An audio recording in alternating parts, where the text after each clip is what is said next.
மாபெரும் ஆர்ப்பாட்டத்திற்கு வருகை புரிந்துள்ள அனைவர்கள் மீதும் வல்ல ரஹ்மானின் சாந்தியும் சமாதானமும் என்றென்றும் உண்டாகட்டுமாக. தமிழகத்திலே எவ்வளவோ கிராமங்கள் இருக்கின்றது, எத்தனையோ எம்எல்ஏக்கள் எம்பிக்கள் இருக்கிறார்கள், கணக்கெடுக்கிறார்கள். இந்த ஜேஎச் நகர் மக்கள் அங்கு வசிப்பது குற்றமா, அங்கே வாழ்வாதாரம் நடத்துவது குற்றமா, என்ன பாவம் செய்தார்கள்? காலம் காலமாக அவர்களுக்கு மட்டும் ஏன் இந்த ஓரவஞ்சனையாக செயல்பட்டுக் கொண்டிருக்கிறார்கள்? இந்த அரசு அதிகாரிகளும் ஆட்சியாளர்களும் ஏன் அந்த தொகுதி தமிழ்நாட்டிலே சேர்க்கப்படவில்லையா? அந்த பகுதி இல்லை, உங்கள் ஏட்டிலே அது எழுதப்படவில்லையா? 5 ஆண்டுக்கு ஒரு முறை வாக்கு என்று கேட்டு வருகின்றீர்களே. கடந்த வருடம் வெள்ளத்திலே சுமார் 7 தெருக்களும் இருந்தன. எந்த அதிகாரிகளாவது வந்து கண்டு பார்த்தீர்களா? அவர்கள் குறைகளை கேட்டீர்களா?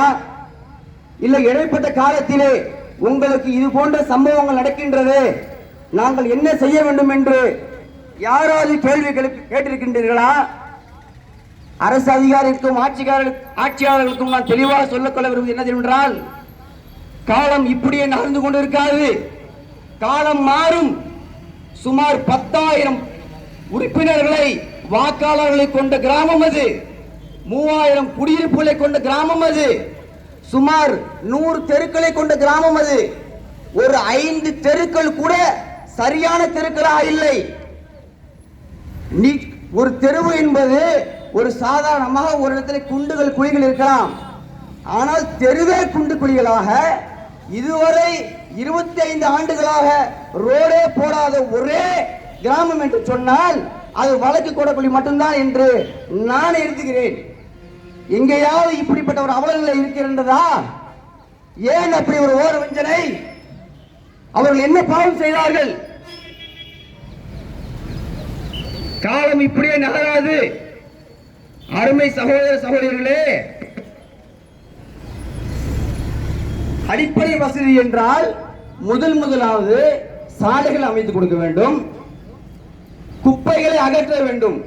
அந்த ஊரில் சென்று பாருங்கள், ஒரு தெருவிலே மட்டும் 6 முட்டுகளாக 7 முட்டுகளாக குப்பை தேங்கி கொண்டிருக்கின்றது. மழை காலத்திலே அந்த குப்பைகளை காணக்கூட முடியவில்லை, அவ்வளவு கொடுமையாக இருக்கின்றது. சில இடங்களில் மின் விளக்குகள் இல்லை. முக்கியமான பிரதான தெருக்களில் மின் விளக்குகள் இல்லை. பாம்புகள், விஷ ஜந்துக்கள் இரவு நேரத்திலே அந்த மக்கள் கடந்து செல்லக்கூடிய அவலநிலை இருக்கின்றது. சாதாரண விஷயம் இல்லை. ஒரு முறை நீங்கள் அந்த ஊரை சுற்றி வந்து பாருங்கள். 2 நாளுக்கு முன்னாடி கூட அந்த ஜம்ஜம் நகர் பிரதான சாலையை சுத்தம் செய்திருக்கிறார்கள். எவ்வளவு மோசமான நிலையிலே அது சுத்தம் செய்து எடுத்து ரோட்டிலே போட்டுவிட்டு சென்று விட்டார்கள். ஏன் துப்புரவு தொழிலாளர்கள் அங்கு இல்லையா? வடக்கு குளக்குடி என்ற ஊராட்சி நிர்வாகம் இல்லையா? பணியாளர்கள் இல்லையா? அதை கண்டுகொள்ளவில்லையா? ஏன் அந்த மக்களுக்கு ஏன் இப்படிப்பட்ட ஒரு ஓர வஞ்சம்? 40 ஆண்டு காலமான முக்கியமான கோரிக்கை அந்த பாலம் வேண்டும் என்று. எத்தனை முறை எம்எல்ஏ சந்திக்க வேண்டியது, எத்தனை முறை எம்பியை சந்திக்க வேண்டியது. எல்லா கிராமத்தையும் குறைவாக 3000 பேர் இருந்தாலே பாலம் போட்டு கொடுக்குறாங்க. இந்த இடத்துக்கு பாலம் போடக்கூடாதா? இன்னைக்கு ஏதோ 62 கோடி ரூபாய்க்கு நிதி ஒதுக்கி தடுப்பணை கட்டுறீங்களே, அந்த மக்களுக்கு அந்த நிதி எடுத்து பாலம் கட்டி கொடுத்தா என்ன? அந்த மக்கள் அந்த பாலம் யூஸ் பண்ணக்கூடாதா? 4 சக்கர வாகனத்தில் போகக்கூடாதா? அப்படியே தான் இருக்குது.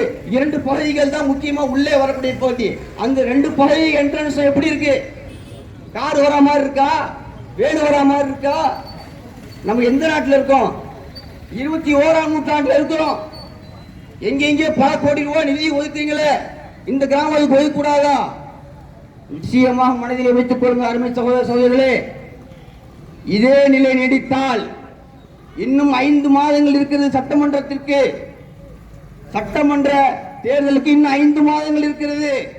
அரசு அதிகாரிகளும் ஆட்சியாளர்களும் செவி சாய்த்து கேட்டுக் கொள்கிறேன். இதை உங்களுக்கு கண்டனமாக பதிவு செய்கிறேன். இந்த நிலை இந்த 5 மாதத்திற்குள்ளே அந்த சாலைகளை சரி செய்யவில்லை என்று சொன்னால் உங்களால் ஓட்டு கேட்டு அந்த கிராமத்துக்கு வர முடியாது. வாக்குகள் நிச்சயமாக வாக்கு பதிவு செய்யப்பட மாட்டாது. செய்வோமா? நிச்சயமா செய்வோமா? அல்லாஹ் அக்பர். இந்த ஒற்றுமையோடு, இதே ஒற்றுமையோடு என்ற கயிற்றை பிடித்துக் கொள்ளுங்கள். நிச்சயமா அல்லாஹ் தஆலா உங்களுக்கு வெற்றி கொடுப்பான் என்ற நல்ல எண்ணத்தோடு உங்களிடம் விடைபெறுகிறேன். வாய்ப்புக்கு நன்றி கூறி அஸ்ஸலாமு அலைக்கும் வரஹ்மத்துல்லாஹி வபரகாத்துஹு. அடுத்த